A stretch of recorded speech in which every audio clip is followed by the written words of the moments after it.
Slone looked grimly glad when simultaneously with the first red flash of sunrise, a breeze fanned his cheek. All that was needed now was a west wind, and here came the assurance of it.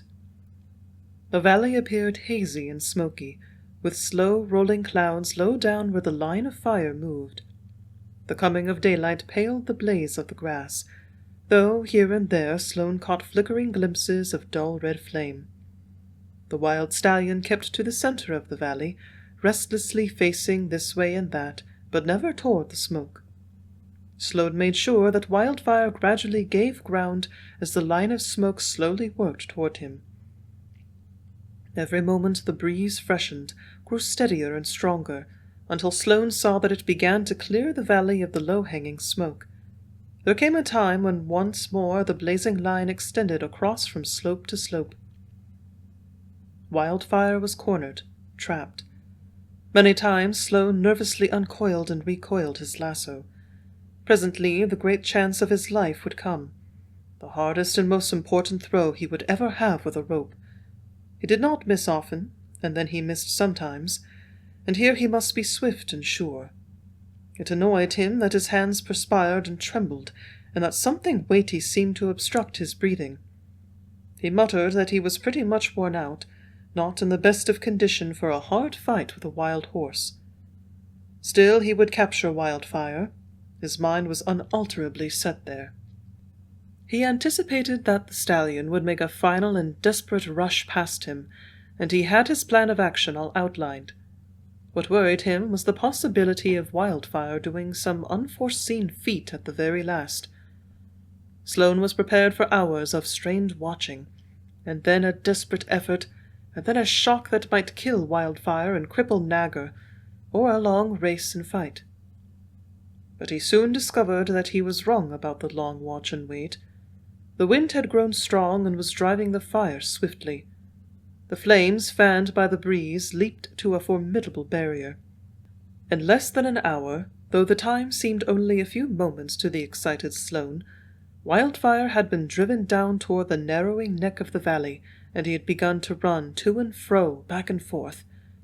Any moment then Slone expected him to grow terrorized, and to come tearing up toward the pass. Wildfire showed evidence of terror, but he did not attempt to make the pass. Instead he went at the right-hand slope of the valley and began to climb. The slope was steep and soft, yet the stallion climbed up and up. The dust flew in clouds, and the gravel rolled down, and the sand followed in long streams. Wildfire showed his keenness by zigzagging up the slope. "Go ahead, you red devil!" yelled Slone. He was much elated. In that soft bank Wildfire would tire out while not hurting himself. Slone watched the stallion in admiration and pity and exultation. Wildfire did not make much headway, for he slipped back almost as much as he gained. He attempted one place after another where he failed. There was a bank of clay some few feet high, and he could not round it at either end or surmount it in the middle. Finally he literally pawed and cut a path, much as if he were digging in the sand for water. When he got over that, he was not much better off. The slope above was endless and grew steeper, more difficult toward the top. Slone knew absolutely that no horse could climb over it. He grew apprehensive, however, for Wildfire might stick up there on the slope until the line of fire passed. The horse apparently shunned any near proximity to the fire, and performed prodigious efforts to escape.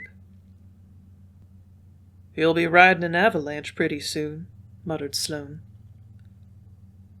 Long sheets of sand and gravel slid down to spill thinly over the low bank. Wildfire, now sinking to his knees, worked steadily upward till he had reached a point halfway up the slope, at the head of a long yellow bank of treacherous-looking sand.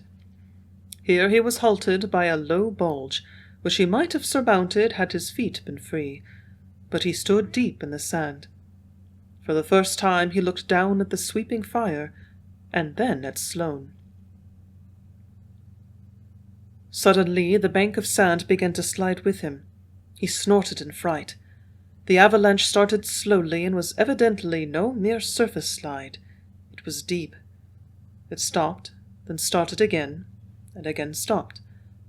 Wildfire appeared to be sinking deeper and deeper. His struggles only embedded him more firmly. Then the bank of sand, with an ominous low roar, began to move once more. This time it slipped swiftly. The dust rose in a cloud, almost obscuring the horse.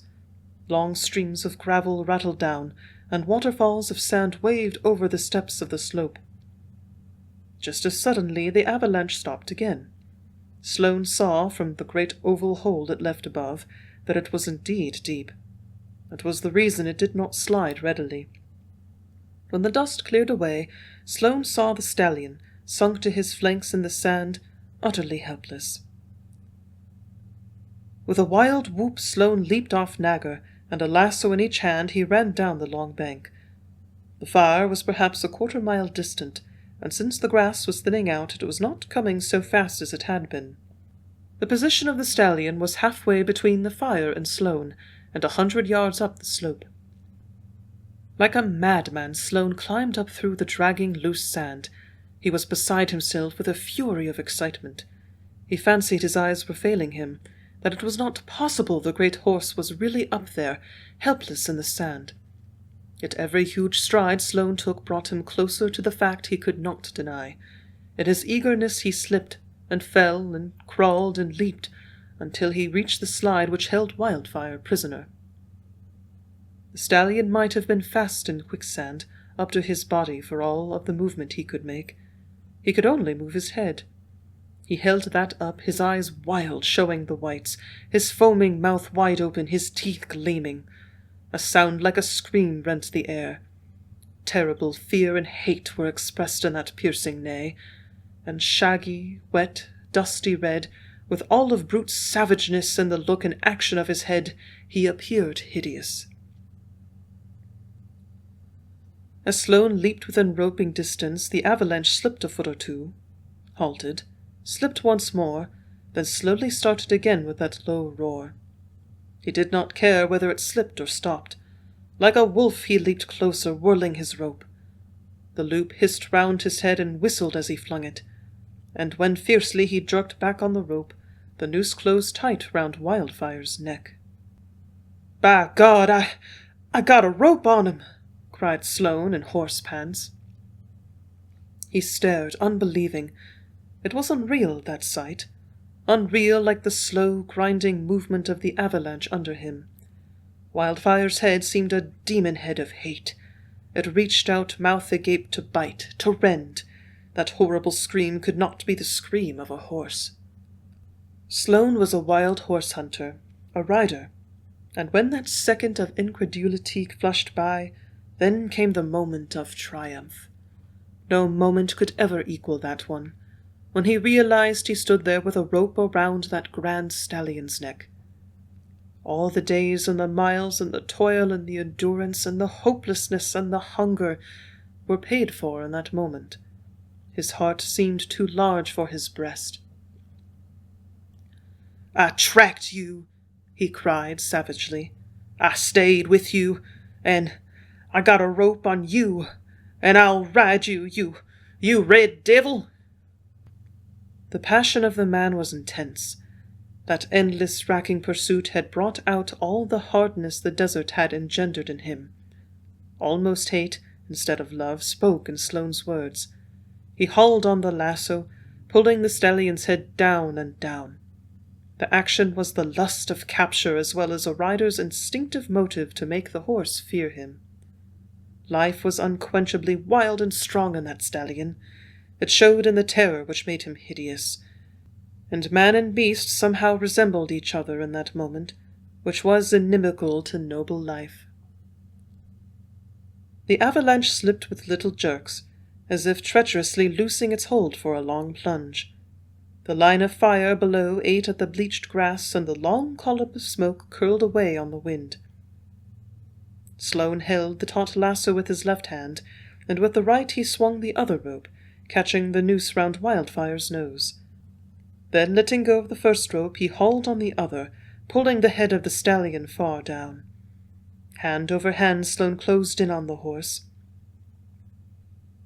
He leaped on Wildfire's head, pressed it down, and holding it down on the sand with his knees, with swift fingers he tied the noose into a hackamore, an improvised halter. Then, just as swiftly, he bound his scarf tight round Wildfire's head, blindfolding him. "All so easy," exclaimed Slone under his breath. "Lord, who would believe it? Is it a dream?" He rose and let the stallion have a free head. "Wildfire, I got a rope on you, and a hackamore, and a blinder," said Slone. "And if I had a bridle, I'd put that on you. Who'd ever believe you'd catch yourself dragging in the sand?" Slone, finding himself falling on the sand, grew alive to the augmented movement of the avalanche. It had begun to slide, to heave and bulge and crack. Dust rose in clouds from all around. The sand appeared to open and let him sink to his knees. The rattle of gravel was drowned in a soft roar. Then he shot down swiftly, holding the lassos, keeping himself erect, and riding as if in a boat. He felt the successive steps of the slope, and then the long incline below, and then the checking and rising and spreading of the avalanche as it slowed down on the level. All movement then was checked violently. He appeared to be half buried in sand. While he struggled to extricate himself, the thick dust blew away and settled so that he could see. Wildfire lay before him, at the edge of the slide, and now he was not so deeply embedded as he had been upon the slope. He was struggling, and probably soon would have been able to get out. The line of fire was close now, but Slone did not fear that. At his shrill whistle, Nagger bounded toward him, obedient but snorting, with ears laid back. He halted. A second whistle started him again. Slone finally dug himself out of the sand, pulled the lassos out, and ran the length of them toward Nagger. The black showed both fear and fight. His eyes rolled, and he half shied away. "Come on!" called Slone harshly. He got a hand on the horse, pulled him round, and, mounting in a flash, wound both lassos round the pommel of the saddle.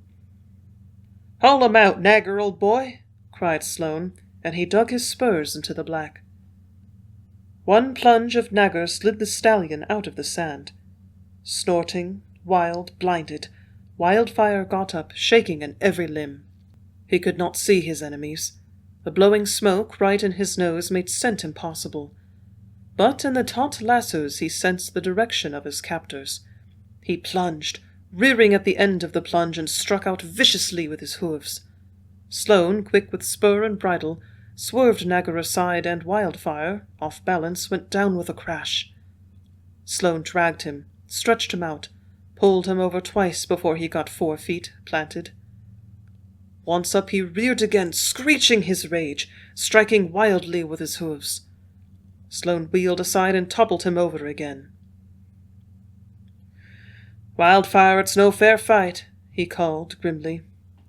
"But you led me a chase, and you learn right now I'm boss." Again he dragged the stallion. He was ruthless. He would have to be so, stopping just short of maiming or killing the horse, else he would never break him. But Wildfire was nimble. He got to his feet, and this time he lunged out. Nagger, powerful as he was, could not sustain the tremendous shock and went down. Slone saved himself with a rider's supple skill, falling clear of the horse, and he leaped again into the saddle as Nagger pounded up. Nagger braced his huge frame and held the plunging stallion. But the saddle slipped a little, the cinches cracked. Slone eased the strain by wheeling after Wildfire. The horses had worked away from the fire, and Wildfire, free of the stifling smoke, began to break and lunge and pitch, plunging round Nagger in a circle, running blindly but with unerring scent. Slone, by masterly horsemanship, easily avoided the rushes, and made a pivot of Nagger, round which the wild horse dashed in his frenzy. It seemed that he no longer tried to free himself. He lunged to kill. "Steady, Nagger, old boy," Slone kept calling. "He'll never get at you. If he slips that blinder, I'll kill him." The stallion was a fiend in his fury, quicker than a panther, wonderful on his feet, and powerful as an ox. But he was at a disadvantage. He could not see. and Slone, in his spoken intention to kill Wildfire should the scarf slip, acknowledged that he never would have a chance to master the stallion. Wildfire was bigger, faster, stronger than Slone had believed, and as for spirit, that was a grand and fearful thing to see. The soft sand in the pass was plowed deep before Wildfire paused in his mad lunges. He was wet and heaving. His red coat seemed to blaze. His mane stood up and his ears lay flat. Slone uncoiled the lassos from the pommel and slacked them a little. Wildfire stood up, striking at the air, snorting fiercely. Slone tried to wheel Nagger in close behind the stallion. Both horse and man narrowly escaped the vicious hooves, but Slone had closed in. He took a desperate chance and spurred Nagger in a single leap as Wildfire reared again. The horses collided. Slone hauled the lassos tight. The impact threw Wildfire off his balance, just as Slone had calculated, and as the stallion plunged down on 4 feet, Slone spurred Nagger close against him. Wildfire was a little in the lead. He could only half-rear now, for the heaving, moving Nagger, always against him, jostled him down, and Slone's iron arms hauled on the short ropes. When Wildfire turned to bite, Slone knocked the vicious nose back with a long swing of his fist. Up the pass the horses plunged. With a rider's wild joy, Slone saw the long green and grey valley and the isolated monuments in the distance. There on that wide stretch he would break Wildfire. How marvellously luck had favoured him at last. "Run, you red devil!" Slone called. "Drag us around now till you're done." They left the pass and swept out upon the waste of sage. Slone realized from the stinging of the sweet wind in his face that Nagger was being pulled along at a tremendous pace. The faithful black could never have made the wind cut so. Lower the wild stallion stretched, and swifter he ran, till it seemed to Slone that death must end that thunderbolt race.